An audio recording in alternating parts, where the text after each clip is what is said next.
Hello and welcome to Nitro Talk. Today we're going to take a look at this OS Max VZB V-Spec OS Speed Tuned Edition. If you are into Nitro engines, Nitro vehicles, anything related to the Nitro side of the RC hobby, please like and subscribe. You are in the right place. Thank you very much for watching.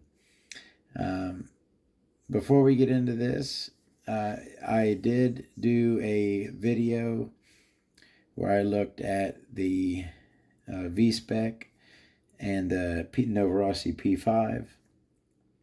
Broke down those two engines and kind of looked at them. So this is, you know what, I forgot a prop. I'm very sorry. Give me 1 second. Gotta have everything. I got this crank to show what a standard V-Spec crank looks like, but this is not a standard V-Spec crank. You know, I don't really know what this crank is. I came across it the other day and I was like, oh, is that a V-Spec crank? Because it's kind of shaped not exactly like it, but sort of like it. If you can see there, it doesn't have a traditional fang. It just has more like a larger opened up area. This is not a V-Spec crank, but it kind of looks similar to that. They went with a standard on the speed tuned version. They went back to a standard fang style that you're more familiar with on the crank on it. Let's go ahead and start getting into here now. So what are the differences? That's, you know, the big question. The differences between the OS VZB V-Spec and the VZB V-Spec Speed Tuned Edition. Different cooling head is obvious. They share the same carburetor. Oh, look at that O-ring. They share the same crankcase. I'm pretty sure the rod and I believe the piston as well are the same. There is some work done to the sleeve that some additional cuts porting that is not on the standard V-Spec. And then, of course, and also the back plate. You got a black back plate where it is plain aluminum on the regular V-Spec.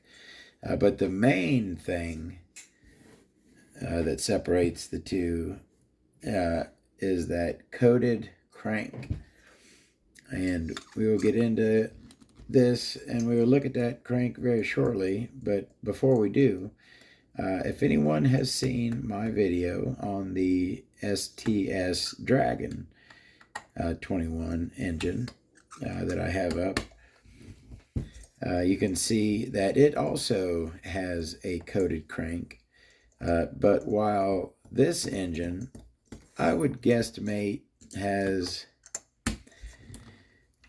8 to 10 gallons on it, this V-Spec right here, that STS has less than a gallon. And so the STS coated crank at less than a gallon, you can see witness marks from the rear bearing to front bearing and the connecting rod. It's just the coating is ate up after less than a gallon. On the other hand, this V-Spec speed tuned with the coated crank, this one is, like I said, about 8 to 10 gallons, and you can start to see now a little bit that I'm not BSing you. You know, this engine has been around the block plenty of times. It does still make good compression and runs decent. I'm not going to say it runs absolutely great. It is tired. Like I said, it's got 8 to 10 gallons on it. All right, but okay. So the main thing I was wanting to draw attention to. So take a look at that STS video, or just take my word that the STS coated crank, right, hard coated crank, with less than a gallon on it. It almost looks like the hard coating was black spray paint. It's just, half worn off at less than a gallon. This crank here has, like I said, 8 to 10 gallons on it. Look at that thing. You gotta give it to OS. There's certain things that they do that are just better, and hard coating is one of those things. They can hard coat a crank like nobody else. This thing looks brand new. It literally looks brand new. All right, we'll come back to it. I mean, yeah, might as well since we got it. So double slugged, right? We got our nice large fang there. Looks like we are opened up a bit at the end. We have our standard shark fin on the leading edge, and a plain trailing edge. And we do have our ramp behind the connecting rod pin. Now, as you can see, this also is drilled and silicone filled. It has like a clear-ish silicone in it, and it is filled about perfectly. Not too high, not too low. Very, very nicely ramped, that silicone is. I mean, look, even where the connecting rod rides on there, you cannot see anywhere. That is a beautiful crank, and that's why these cranks are literally like freaking $200. This is pretty much the same as a modern OS speed crank. Very, very similar to a modern OS speed crank. And a modern OS speed crank is $200. That's how much they cost. But so now that we've looked at the sexy gorgeousness, now let's go ahead and we looked at that back plate looking all kinds of rough. Now, is that an interference back plate? It's almost, yeah, I guess it is. Just looks like such a small dip there. But yeah, I guess the sleeve could catch on that. O-ring kind of set out a little bit. It's not at the base. O-ring is about 6, 7, 8 millimeters somewhere out from the base. That's really important, right? And it got the same shape as the standard V-Spec back plate, which I really like the standard V-Spec back plate, the plain aluminum. I just think it's good looking. And it does have a very hard to see, I missed it, a dot right there to indicate, well, of course, that's going to indicate the top, but you got a dot on the back as well to indicate the top. Your 21J carburetor, just I've been over a few times. OS and Nova Rossi are your two best carburetors. Even going way back to, this is the old blocky style Nova Rossi carburetor with the 8.5mm Venturi. That is a pretty rare, hard to find Nova Rossi Venturi. The 8.5 is one of the rarer ones. In teal is the color that comes in. But even this old beat up Nova Rossi, that's a great carburetor on it. The OS and the Nova Rossi carbs are all pretty much solid as a rock. And there's other good carbs too, but OS and Nova Rossi are the top shelf. Insulated, as you can see, is a three needle carburetor. This blue Venturi in here is not labeled, but is that the 9? I mean, it's pretty big. It's definitely at least an 8. Yeah, it's probably just 8. 8mm Venturi. 21J is a legend. Awesome. One of the best carbs, top 3 best carbs ever made. All right. Let's go and take a peek at that head button. We got obviously a turbo plug. P3 is the plug was made for the V-Spec. I didn't know that. I learned that on the Facebook groups a month or 2 ago. That's the cool thing about these Nitro engines. There's so much you can learn. I still learn things all the time. I did not know that the P3 plug was originally called the V-Spec plug.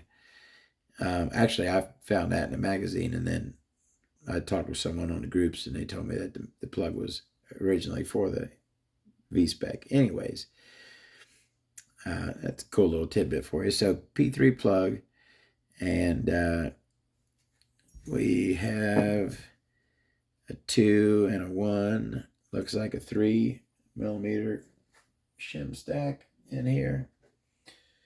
Is this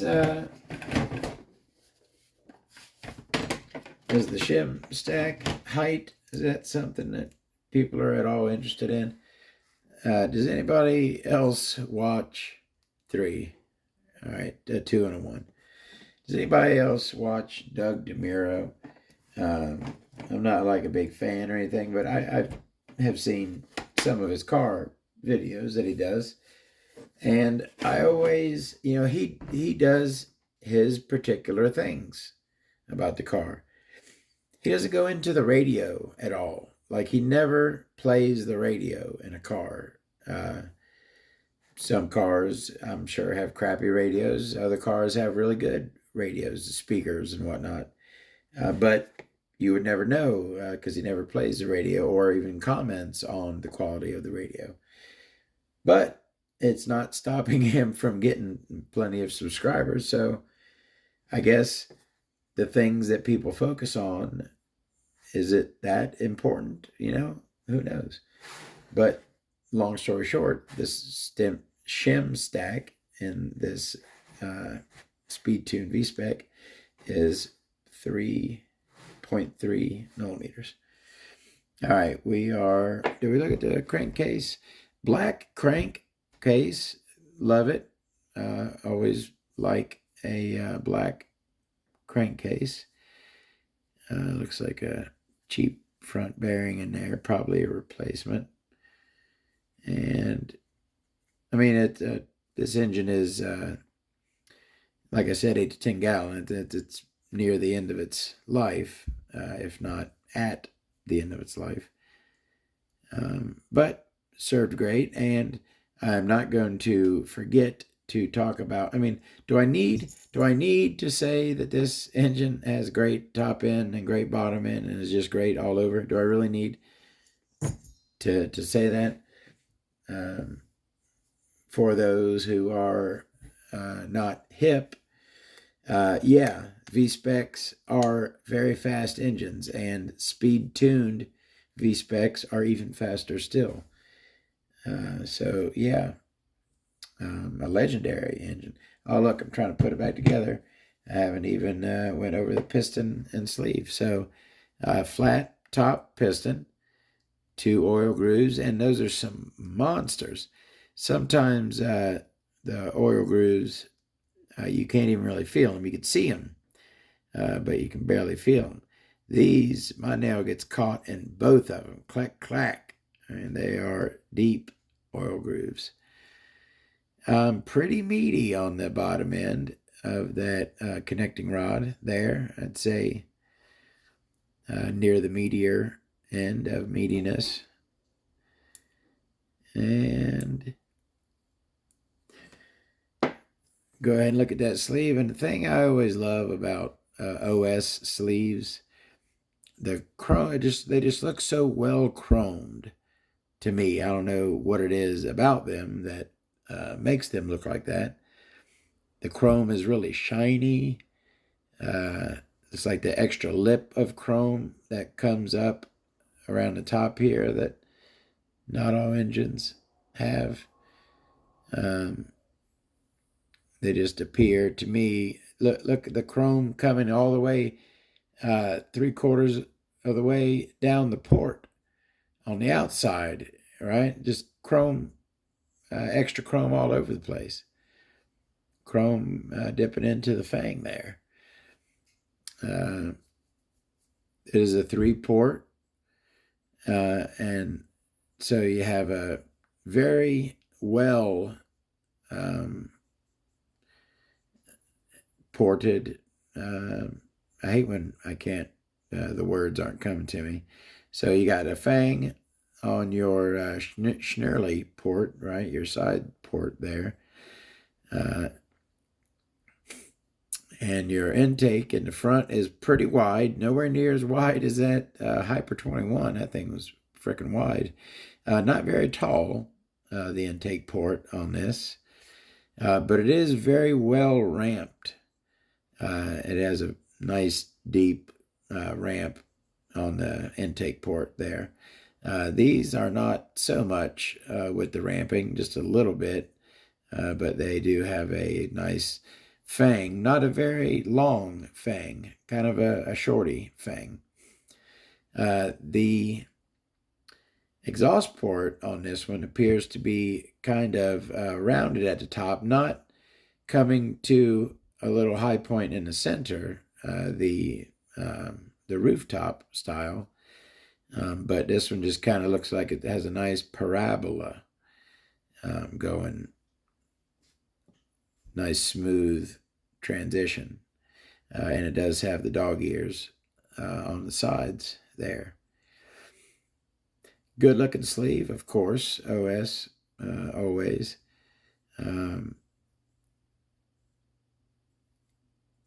Not much else to see on that. Let's go ahead and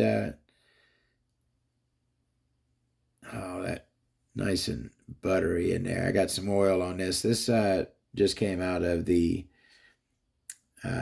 ultrasonic bath and was oiled and put away. So nice and smooth. And yeah, it's still, I mean, it's not catching. I could probably push it up. Yeah, it's certainly catching below where it stops, the top of its stroke.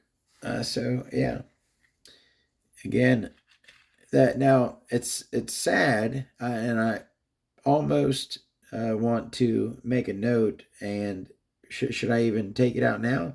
This engine is ready for retirement, but that crank, like I said, that thing looks brand new. I almost want to take that crank and use it in another engine, or I'm not one with freshening engines up. I do I will do a pinch on an engine if I want to get some more life out of an engine. But normally, I'm not opposed to retiring an engine, just kind of putting it in its box and letting it live out its days in there. All right, let's go ahead and throw on our head button. Yeah, we pretty much discussed everything on this. Of course, OS V-Specs are some of the best engines ever made.